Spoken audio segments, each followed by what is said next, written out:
আমার নবী তার এই কথা শুনে একটা হাসি দিচ্ছে। সাহাবী বলেন হাসি দেওয়ার সাথে সাথে দাঁতগুলা অসাধারণ ভাবে সুন্দরভাবে ফুটে উঠছে। এইটা বলার জন্য আমি হাদিসটা শোনাইলাম। বাসায় ঢুকছে একদিন, আবু দাউদের বর্ণনা, বাতাসে পর্দা সরে গেছে।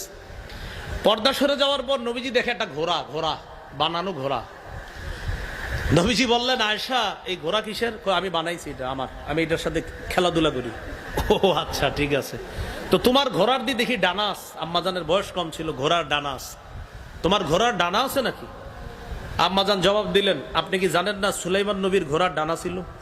নবীজির নবীজি ও আচ্ছা আচ্ছা, হ্যাঁ ঠিক আছে। এটা বইলা আমাদের নবী একটা অট্ট হাসি, অট্ট হাসি দিবেন না, মুস্কি হাসি ঠিক আছে, স্বাভাবিক হাসি ঠিক আছে। তিরমিজির বর্ণনা 3641 নম্বর হাদিস। এই হাদিসের বর্ণনাকারী সাহাবীর নাম আব্দুল্লাহ ইবনুল হারিস রাদিয়াল্লাহু তাআলা। তিনি বলেন, বিসমিল্লাহ, আল্লাহুম্মা লাকাল হামদু ওয়া লাকাশ শুকরু। তিনি বলেন, মা রাআইতু আহাদান আকসারা তাবাসসুমান মিন রাসূলিল্লাহি সাল্লাল্লাহু আলাইহি ওয়াসাল্লাম। আমি আমার জীবনে আল্লাহ রাসূলের চাইতে এত বেশি পরিমাণ অধিক মুস্কি হাসি দিতে আর কাউকে দেখি নাই।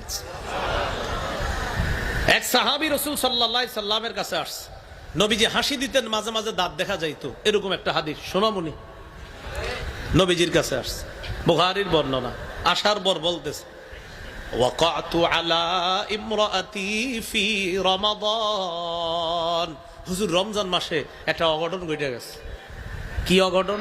রমজানে স্ত্রীর সাথে যা অবৈধ, রমজানে বিবির সাথে অবৈধ যেটা করা, এই জাতীয় কিছু রমজানে আমার দ্বারা হয়ে গেছে। অর্থাৎ রমজানে আল্লাহ প্রদত্ত স্বামী স্ত্রীর একটা সম্পর্ক, এটা রমজানে হারাম। তো রমজানে ওই যখন এই আল্লাহ প্রদত্ত সম্পর্কটা করা হারাম, এটা আমার দ্বারা রমজান মাসে ঘটে গেছে। হুজুর, আমি এখন কি করব? কাফারা কি?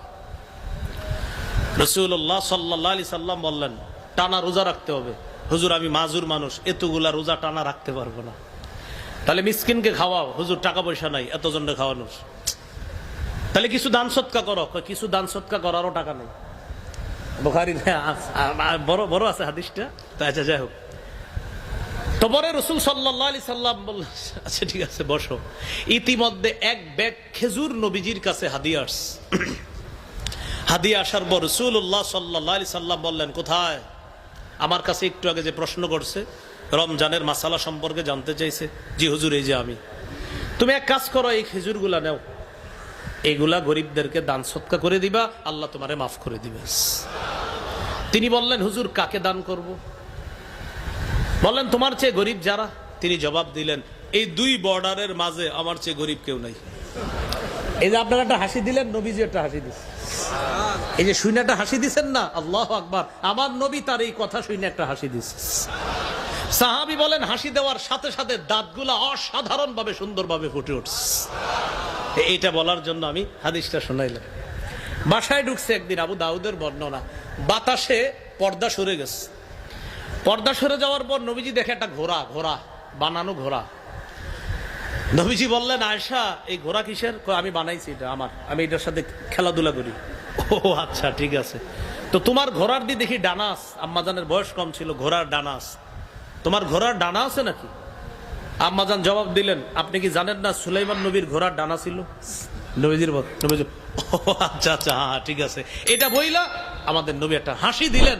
আম্মাজান বলেন, নবীজির সামনের দাঁতগুলা দেখা গেছে। এই হলো রাসূল সাল্লাল্লাহু আলাইহি সাল্লামের দাঁত। নবীজির মুখের ভিতরের থুতু কেমন ছিল? সহিহ বুখারীর বর্ণনা 4210 নম্বর হাদিস। খায়বারের যুদ্ধে মুসলমানদের বিজয় হচ্ছে না। হাদিসের বর্ণনাকারী সাহাবীর নাম সাহাল ইবনে সাদ আস-সাঈদী রাদিয়াল্লাহু তাআলা। তিনি বলেন, ক্বালা রাসূলুল্লাহ সাল্লাল্লাহু আলাইহি ওয়াসাল্লাম ইয়াউমা খায়বার।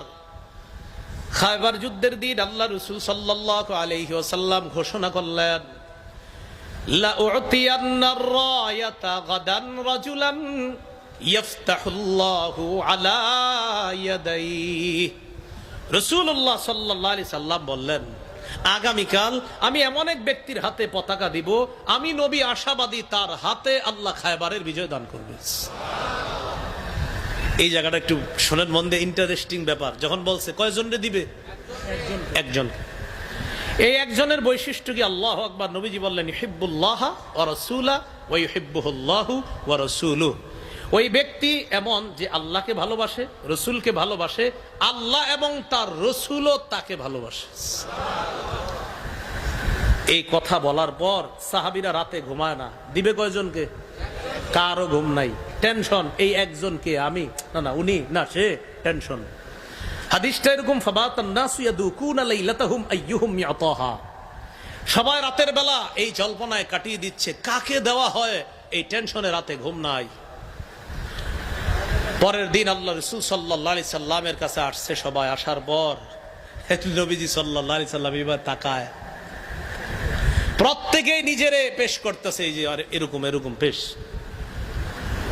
তো নবীজি সবার দিকে তাকায় বললেন, আইনা আলী ইবনু আবি তালেব, আলী কোথায়? সুবহানাল্লাহ পড়ে।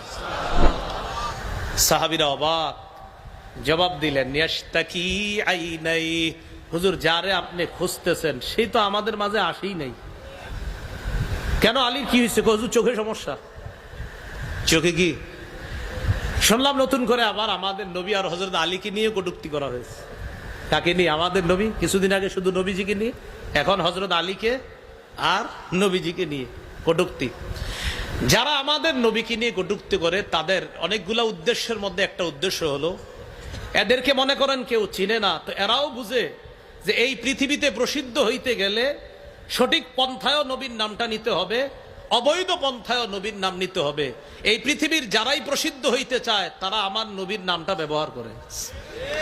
এই জন্য যারা অন্যায় পন্থায় দুনিয়াতে মনে করে আমারে চিনুক, তখন আমার নবীর একটা গালি দেয়, এদেরকে জানায়া দিবেন তোমার মূল উদ্দেশ্য নবীকে গালি দেওয়া না, বরং তুমি এটা মনে রাখবা মোহাম্মদ এই নামটাই আলাদা একটা পাওয়ার। এই নামে কিছু বললে তুমি প্রসিদ্ধ হবা, তবে তুমি নিন্দিত প্রসিদ্ধ, তোমাকে মানুষ জুতা আর গালি দিবে। আমার নবীর নাম সবাই ব্যবহার করে। তাসলিমা নাসরিন কিছুদিন পর পর কেন ব্যবহার করে বুঝেন না? এটা তার উদ্দেশ্য হলো যে অনেকদিন পর্যন্ত আমার কেউ জানতেছে না, চিনতেছে না, একটু নাড়া দিই, এগুলো হলো উদ্দেশ্য। এই জন্য এদের টার্গেট ভালো না।